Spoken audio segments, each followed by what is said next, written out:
Business management या विषयामध्ये आपण 4th चॅप्टर सुरुवात केली आहे, इंटरनॅशनल बिझनेस मॅनेजमेंट. आणि यामध्ये आपण आज कॅरेक्टरिस्टिक्स ऑफ इंटरनॅशनल कंपनी हा घटक पाहणार आहोत. पहिला आहे large scale operation. In international business, all the opportunities or operations are conducted very huge scale. Production and marketing activities are conducted on large scale. It sells its goods in a local market, then it surplus goods to exported. की यामध्ये जेव्हा आपण व्यवसाय करत असतो तेव्हा large scale operations यामध्ये आपण मुळात करत असलेला व्यवसाय जो आपण लोकल लेवलवरती, जो नॅशनल लेवलवरती आपल्या देशामध्ये इंटरनल पद्धतीनं करत असतो, त्यामध्ये वाढ करून आपण देशाच्या सीमेबाहेर जाऊन जेव्हा व्यवसाय करत असतो त्याला माल विक्रीला एक्सपोर्ट म्हणत असतात. जेव्हा हा एक्सपोर्ट आपल्या व्यवसायामध्ये लागू पडतो तेव्हा व्यवसायाचं विस्तारीकरण झालं असं आपणास म्हणता येतं. दुसरं कॅरेक्टरिस्टिक पाहू, इंटिग्रेशन ऑफ इकॉनॉमीज. इंटिग्रेशन म्हणजे एकत्रीकरण करणे. International business integrates the economies of many countries. This is because it use finance from one country, labour from another country and infrastructure of another country. It design a product in a one country, the product parts in many countries and assemble in product other countries. की जेव्हा बघा प्रत्येक देशाचा कायदा वेगळा आहे, तिथलं व्यवसायाचे नियम वेगळे आहेत. मग अशा वेळी फायदा काय होतोय की ज्या देशामध्ये लेबर स्वस्त आहेत, तिथल्या कामाची परिस्थिती स्वस्त आहे, सहज माल उपलब्ध होतो, लोकसंख्या चांगल्या पद्धतीने आहे, तर अशा देशामध्ये व्यवसाय करण्याचं निश्चित केलं जातं. कारण काय होतं, जास्त लोकसंख्या असली की कमी पैशामध्ये मजूर मिळतात, सहज उत्पादन केलं जाऊ शकतं. मग तंत्रज्ञान विदेशी असू द्या किंवा इतर अनेक गोष्टींचं एकत्रीकरण करून काय केलं जातं, एखाद्या देशामध्ये उत्पादन निर्माण केलं जातं. उदाहरणार्थ सांगायचं असेल तर सुझुकी, टोयोटा या जपानच्या कंपनी आहेत आणि त्यांचं प्रोडक्शन भारतामध्ये होतं. मात्र टेक्नॉलॉजी कुठली वापरतो आपण, जपानची वापरतो. या पद्धतीनंच विविध एकत्रीकरण आपण करत असतो. पुढचा कॅरेक्टरिस्टिक पाहू आपण, dominated by developed countries. Dominated म्हणजे वर्चस्व, dominate. International business is dominated developed countries and their multinational corporations. साहजिकच आहे, डेव्हलप कंट्रीकडं कसा असतो, पैसा जास्त असतो, तंत्रज्ञान चांगल्या पद्धतीने असतं, विकसित कामगार असतात, तिथली इकॉनॉमिक चांगली असते. त्या पद्धतीने काय करतात ते की व्यवसायामध्ये मल्टीनॅशनल कॉर्पोरेशनमध्ये काय करत असतात, वर्चस्व गाजवत असतात.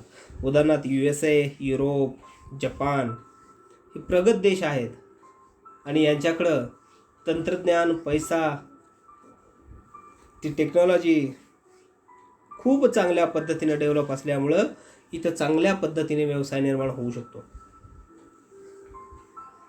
म्हणून या कंपनी अनेक देशावरती सत्ता गाजवत असतात. Next, benefit participating countries. International business gives a benefit to participate country. How the developed countries get maximum benefit and developing countries to get benefit to progress. Developing कंट्रीला ऑलरेडी काय होत असतो, प्रॉफिटचा फायदा होत असतो. मात्र डेव्हलप्ड कंट्रीला ऑलरेडी काय होत असतो, तर मॅक्झिमम प्रॉफिटचा फायदा होत असतो. आणि डेव्हलपिंग कंट्रीज ज्या भारतासारख्या कंट्रीज आहेत त्या काय होत असतात, त्यांना प्रोग्रेस करण्याचा चान्स मिळत असतो, स्वतःमध्ये विकसित करण्याचा, रॅपिड ग्रोथ करण्याचा चान्स मिळत असतो. म्हणून ज्या काही कंपन्या इंटरनॅशनल लेवलवरती पार्टिसिपेट होतात त्यांना काय होत असतं, बेनिफिट होत असतं. नेक्स्ट आहे कीन कॉम्पिटिशन. कीन म्हणजे उत्सुक, कॉम्पिटिशन म्हणजे स्पर्धा, उत्सुक स्पर्धा. International business has to face keen competition the world market. The competition is between unequal partners. काय आहे, जेव्हा वस्तू विक्रेता हा जेव्हा बाजारपेठेत उतरत असतो तेव्हा तिथं एकापेक्षा जास्त स्पर्धक असतात आणि स्पर्धा करत असताना ही स्पर्धा तीव्र स्वरूपाची असते. म्हणजे एका कंपनी दुसऱ्या कंपनीचं वर्चस्व नष्ट करण्यासाठी नेहमी प्रयत्न करत असते, किंबहुना आपल्या वस्तू मार्केटमध्ये प्रस्थापित करण्याचं ते काय करत असते, प्रयत्न करत असते. जेव्हा एखादी वस्तू मार्केटमध्ये प्रस्थापित होत असते तर ऑटोमॅटिक इतर अदर वस्तूला काय होत असते, कॉम्पिटिशन निर्माण होत असते. तर नेक्स्ट आहे the special role of science and technology. जागतिक लेवलवरती व्यापार करायचं म्हणजे त्या वस्तूची फिनिशिंग, त्या वस्तूचं उपयोगिता, प्राईस ही कशी असली पाहिजे, क्वालिटेटिव्ह आणि क्वांटिटेटिव्ह असली पाहिजे. अतिशय चांगल्या दर्जाच्या त्या वस्तू जेव्हा उत्पादन केल्या जातात तेव्हा त्या वस्तूच्या उत्पादनामागं नेहमी सायन्स अँड टेक्नॉलॉजी असतं. उदाहरणार्थ हिरे यापासून बनवलेल्या ज्वेलरी ह्या कशा असतात, या टेक्नॉलॉजीनुसार बनवलेल्या असतात. स्पेशल 4 व्हीलर गाड्या, शिवाय हेलिकॉप्टर्स, विशेष कम्प्युटर या सुद्धा काय असतात, या स्पेशल टेक्नॉलॉजी आणि सायन्सचाच हा भाग यामध्ये दिसून येतो. मग कधी याचा उपयोग होतो, तर इंटरनॅशनल बिझनेसमध्ये याचा खूप मोठ्या प्रमाणावर आणि चांगल्या पद्धतीने उपयोग केला जातो. देन नेक्स्ट आहे सेन्सिटिव्ह नेचर, संवेदनशील निसर्ग. International business is very sensitive in nature. Any changes the economic policies, technology, political environment have huge impact on. आता आपण हा परिणाम पाहतच आहोत. लॉकडाऊनच्या काळामध्ये अनेक कंपन्या या डबघाईला आलेल्या आहेत किंवा अनेक कंपन्या काय आहेत, रातोरात खूप मोठ्या चांगल्यावर उत्पादन करत आहेत. मग यामध्ये उत्पादन करणाऱ्या ह्या केमिकल कंपन्या आहेत, तर इतर ज्या वस्तू उत्पादन करणाऱ्या होत्या म्हणजे 4 व्हीलर 2 व्हीलर यासारख्या कंपन्या काय झालेल्या आहेत, मंद गतीनं स्थिरावलेल्या आहेत. बाजारपेठेमध्ये वस्तूच विक्री नाही तर काय होतं, त्या वस्तूला डिमांड येत नाही. तेव्हा कुठलेही बाजारपेठ असो अगदी त्या नेचरवरती डिपेंड असतं. नेक्स्ट आहे increase investment opportunities.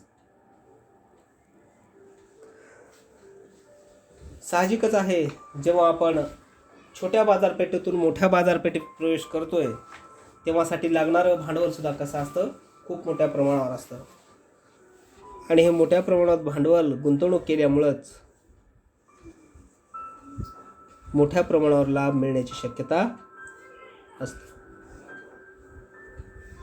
Then next आहे ऑप्टिमम युटिलायझेशन ऑफ रिसोर्स.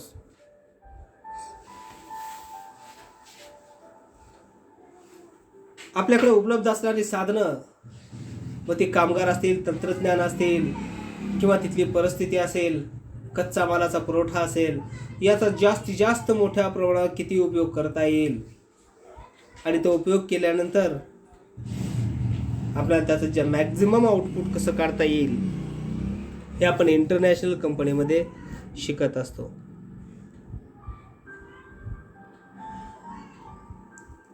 आणि आज आपण या इंटरनॅशनल कंपनीबद्दल, त्याच्या कॅरेक्टरिस्टिक्सबद्दल माहिती मिळवलेली आहे. तर भेटूया आपण नेक्स्ट लेक्चरमध्ये. धन्यवाद.